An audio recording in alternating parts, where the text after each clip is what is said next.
Como é que tá a digitalização lá? Qual é o percentual, assim, do...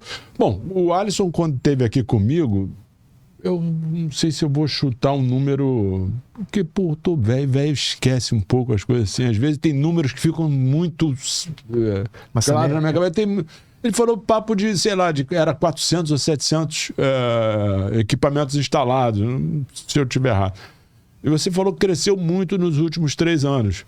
Qual o teu inventário, o número do teu inventário total hoje, incluindo o que você falou, Blumenau, Balneário, Joinville, e qual o percentual disso está digitalizado e qual é a pega? Vocês querem digitalizar 100%, desacreditaram do estático? Vamos trocar uma ideia disso? Então agora o momento merchan aqui, né? Então, nós temos hoje um inventário. Basicamente, o que eu vou responder, o que você está perguntando, traduz... O nosso slogan já mostra tudo isso, né? Toda hora, todo lugar. Né? Ou seja, toda hora, em todo lugar, tem que ter um ponto de contato, um ponto de mídia, um ponto que gere, né, de geração de impacto em algum momento da cidade. Certo? Nessa esteira e nessa vibe da toda hora, em todo lugar, que eu até comento sempre com o Alisson, esse slogan, além de ser muito feliz, é um slogan eterno, na minha opinião. Né? Em toda hora, todo lugar. Ele é atemporal. Né? Independente do momento que a Outdoor Media, a companhia, estiver lá, né, vivendo, daqui 30 anos vão ter pessoas diferentes sentadas aqui. Certo? Esse slogan ainda vai estar traduzindo a realidade da empresa em toda hora, em todo lugar. Né? Então, em toda hora, em todo lugar, esse conceito nasceu ali em Curitiba. Hoje ele domina Curitiba. A Outdoor Media veio de uma história do estático, do outdoor papel, né? Do outdoor cartaz. Eu era cliente nessa época, entrei na empresa, ainda tinha as tabuletas de outdoor. Não tem mais nenhuma. Não tem mais nenhuma. Isso, a Outdoor Media chegou a ter aí em torno de 700, 600, 800 tabuletas de outdoor. Imagine, bissemana são 1.500, 1.600 veiculações. Né, bastante coisa. Um né? processo de colagem trabalhoso. E RP naquela época era na mão. Então, a correção da RP era Errorex. Né? Então... Tinha vez que o Errorex já estava tão passado um em cima de tudo que ele já ficava altinho, assim, né? Então, ela veio desse mundo, né? E passou para um outro mundo. Né? Nós saímos do outdoor papel já há muitos anos, em 2010, mais ou menos, 9, 10, ali a gente fez essa mudança. Né? Confesso que eu fui um defensor dessa mudança, fui um incentivador dessa mudança, porque Curitiba é uma cidade que chove todo dia, basicamente, é muito úmida. Né? Não vem falar mal de Curitiba, não, cara. Não estou falando mal, estou falando bem. Tô zoando. Né? E a umidade é contra, né, o papel. Você cola o papel ali, enfim, tinha semanas que você atrasava lá 3, 4 dias porque não para de chover. Para de chover. Né? E, mas com a lona também acontece isso, se estiver chovendo. Perfeito, você não pode instalar lona com chuva. Até por uma questão de segurança do trabalho, enfim, etc. Mas a lona parou de chover, você vai lá e instala. O papel, né? O quadro molhado, tudo molhado, umidade, enfim. Então, ele não dava um acabamento legal. E fora conceito de entrega, né? O outdoor vinha naquele conceito que você tem lá 2, 3 no mesmo terreno, 2, 3 marcas, todo mundo junto, enfim. Então, e a gente fez essa mudança. Fomos precursores nessa mudança aí do papel. Mais uma vez, aí uma ousadia, né? Uma questão de pioneirismo, uma questão do Alisson. Ele sempre teve essa gana ali na frente de, destemido, prevendo consequências, mas ao mesmo tempo sem medo das consequências, sejam elas negativas ou positivas, mas sempre fazendo de uma forma muito ajuizada profissionalmente para que seja positiva. Né? E fomos para os fronts, e aí começou o primeiro digital em 2009.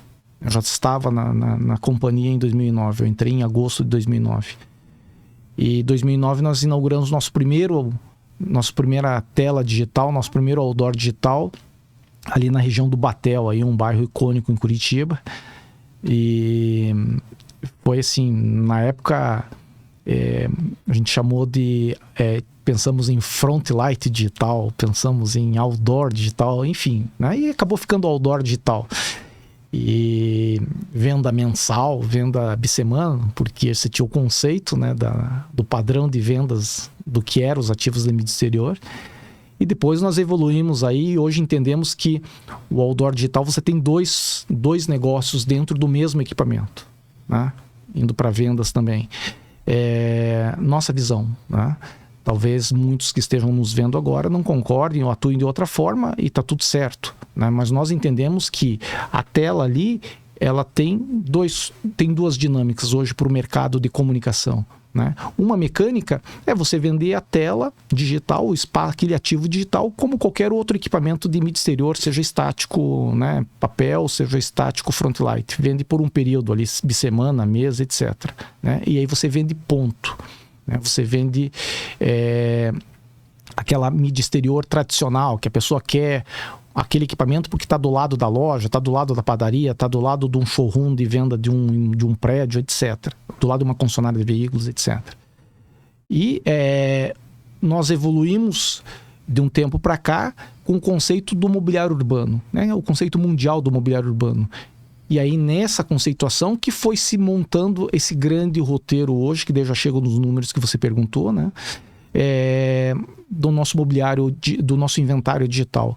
Então, a gente foi montando um roteiro digital com base nesse conceito de fazer nets, né, na cidade, que te desse dinâmica ali na frente para você montar essas diversas lifestyles, seja uma lifestyle de academia, de ginástica, de shoppings, de escolas, de hospitais, de farmácias, né? N lifestyles que você já tem pré-montadas e sempre baseadas nos pontos B, né? Do ponto A para o ponto B, o aglutinador de fluxo, sempre pensando lá onde aglutina o fluxo e oferecer isso para aquele anunciante que quer conversar nessas jornadas, infinitas jornadas que estão acontecendo aqui no Rio, em qualquer cidade do mundo, né? No vai e vem das pessoas, as pessoas sempre estão indo de um ponto A para um ponto B, né? Quem são essas, né? Quem são essas pessoas, o que fazem, o que pensam, né?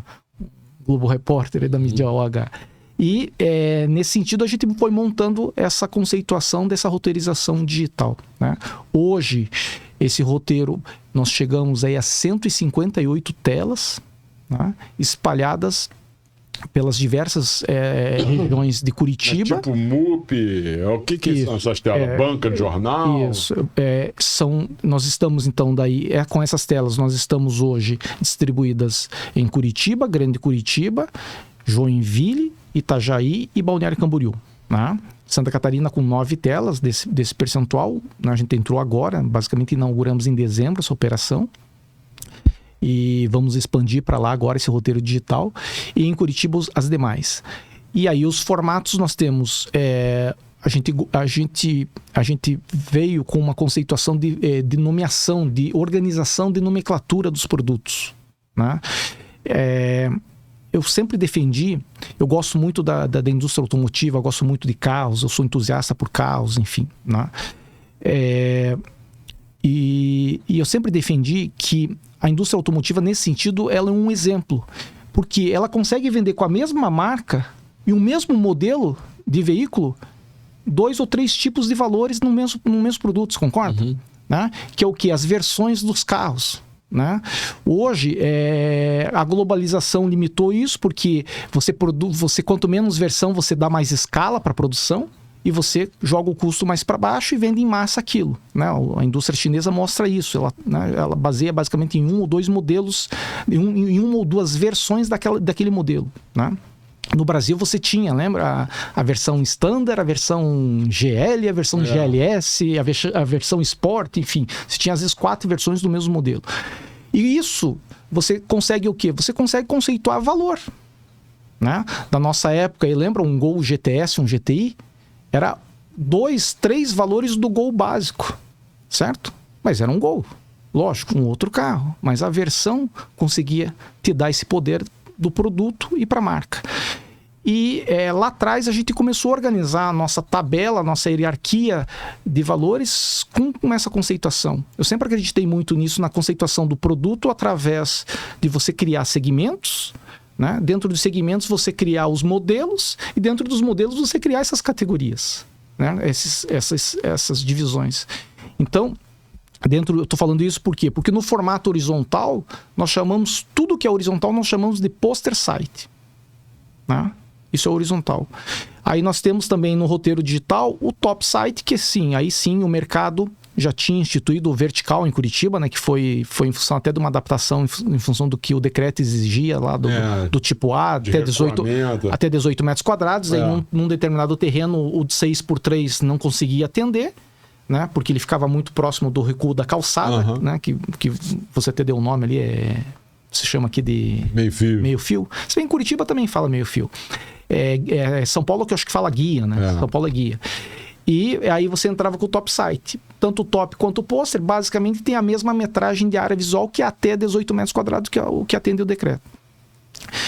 E aí, além desses dois, nós temos, aí sim, o mobiliário urbano típico, né, tradicional, que é o formato mobiliário urbano, ou seja, um equipamento de mobiliário urbano, e aí banca, né, um legítimo equipamento de mobiliário urbano. Nós temos as bancas horizontais, as bancas verticais, que são as laterais, e nós temos também relógios, né, instituído nesse roteiro. E complementando todo esse roteiro, nós atuamos também em 3 shoppings, em 3 áreas de malls.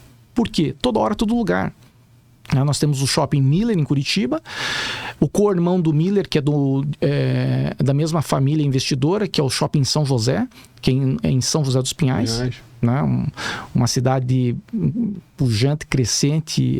Eu considero São José hoje um bairro de Curitiba, você não vê mais emenda geográfica. E uma cidade, tem o aeroporto, tem uma indústria rica, né? Uma indústria fortíssima, hoje com um polo automotivo que foi todo para São José, Audi, Volkswagen, Renault, enfim, Nissan, todos os sistemistas disso. Tem outras N indústrias também fortíssimas ali. São José é um fenômeno na Grande Curitiba. Então, dentro de todo esse portfólio, a gente acabou fazendo essas nomeações nesse sentido. Então, esses são, resumindo ali a tua pergunta, os formatos que nós temos de entrega, né? Então, fechando com os malls ali, e tem mais o Shopping Boulevard, que daí fica no sul da cidade, é um shopping mais novo, questão de 2-3 anos esse shopping. E aí a gente também pôs inventário digital nesse shopping, né? Nos shoppings todos são inventários digitais, aí ou painéis de grandes formatos, ou na entrada do estacionamento, ou dentro do mall, né? Aqueles mega banners, enfim, conceituação padrão de formatos, e também os totens de corredores para você fazer a cobertura em todas as vias dentro do shopping, não mesmo conceito de rua dentro do shopping. Foi lá que fizeram um painel no formato vertical, né, como você disse, só que... Os banners, né, chamados banners aí. Ele em pé, só que gigantesco, como se fosse a empena, só que no poste. É lá em Curitiba que tem isso? Acho que não. Externo ou interno isso? Externo. Não é Brasília? Talvez. Que tem Na Brasília tem as empenas são... Que até daquele Nicolas que a gente chamou para ver. São 5 telas, né? Se não me engano, são 5 telas verticais. Um projeto belíssimo também. Brasília, isso aí. Né? Então, nesse sentido, são esses formatos. Hoje, né, o nosso inventário, nessa parte digitalizada, a gente está falando aí em torno de 158 telas ao mesmo tempo, funcionando agora, nesse momento, ao mesmo tempo. Distribuídas em 100 locais distintos.